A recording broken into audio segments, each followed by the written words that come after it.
Bạn không thích mèo. Bạn khó chịu khi mèo nhà bạn hay làm hỏng đồ dùng trong nhà. Bạn khó chịu khi mèo nhà bạn đi vệ sinh không đúng chỗ. Thế thì kệ bạn. Hôm nay giáo sư Tô sẽ giới thiệu về một số giống mèo thường gặp và một số đặc điểm của chúng. Đầu tiên là những giống mèo ta: mèo mướp, mèo vàng và mèo đen. Nhìn chung, những loài này đều có tai vểnh cao, khuôn mặt nhỏ, đuôi và tứ chi dài, cơ thể nhỏ nhắn và rất nhanh nhẹn. Mèo đen thường được xem là loài mang lại vận xui. Chúng có bộ lông màu đen tuyền. Mèo vàng có bộ lông màu vàng xen với trắng, còn mèo mướp có bộ lông sọc vành, đặc trưng với dấu chữ M trên trán. Những giống mèo có màu lông pha giữa các loại trên được gọi là mèo tam thể.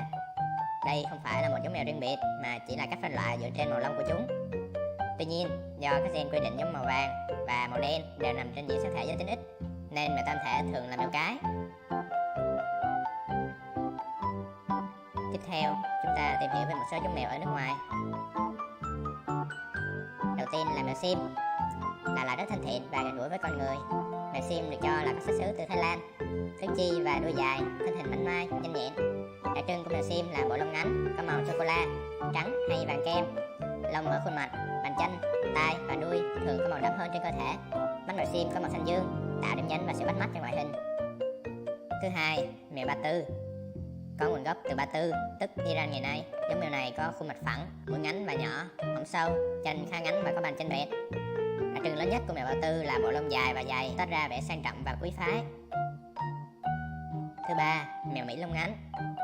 Giống mèo này sở hữu bộ lông ngắn nhưng khá dày, màu lông rất đa dạng. Về tính cách, mèo Mỹ lông ngắn khá điềm đạm, chúng không thích phá phách hay nghịch ngợm. Đặc biệt, giống mèo này bắt chuột rất giỏi. Thứ tư, mèo Mỹ lông dài. Giống mèo này có lông tại cơ thể dài và mượt, lông ở phần cổ, ngực và bụng dài hơn, trông như bờn sư tử. Đặc biệt, chúng có thân hình to lớn, cơ thể săn chắc, cơ bắp khá phát triển và móng vuốt lớn.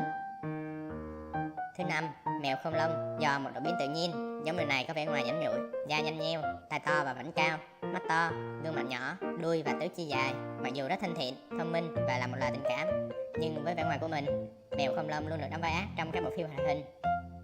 Thứ sáu, mèo Nga mắt xanh, có nguồn gốc từ Nga. Đặc trưng của giống mèo này là đôi mắt màu xanh, lông ngắn, dày và mượt, có màu xanh xám ánh bạc, cơ thể thanh gọn, săn chắc.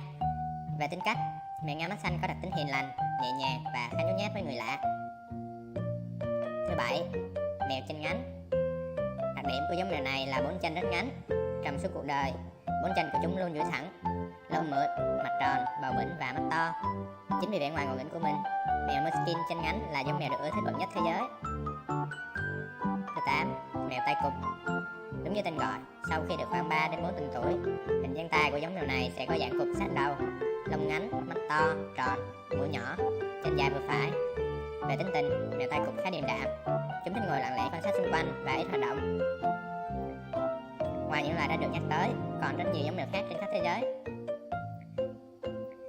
Đặc biệt, do có sự la giống giữa các loài với nhau, các chủng loại mèo ngày càng trở nên phong phú và đa dạng để sẵn sàng xâm chiếm thế giới. Để chuẩn bị quân số xâm chiếm thế giới, tính toán cần ít nhất 10 tỷ con mèo. Tuy nhiên, hiện tại, số lượng mèo trên thế giới chỉ là 1 tỷ. Trung bình trong một năm, cứ 100 con mèo sẽ sinh ra thêm 40 mèo con. Cho rằng trong thời gian này không có chú mèo nào chết. Vậy cần ít nhất khoảng bao nhiêu năm là mèo sẽ đủ quân số để xâm chiếm trái đất?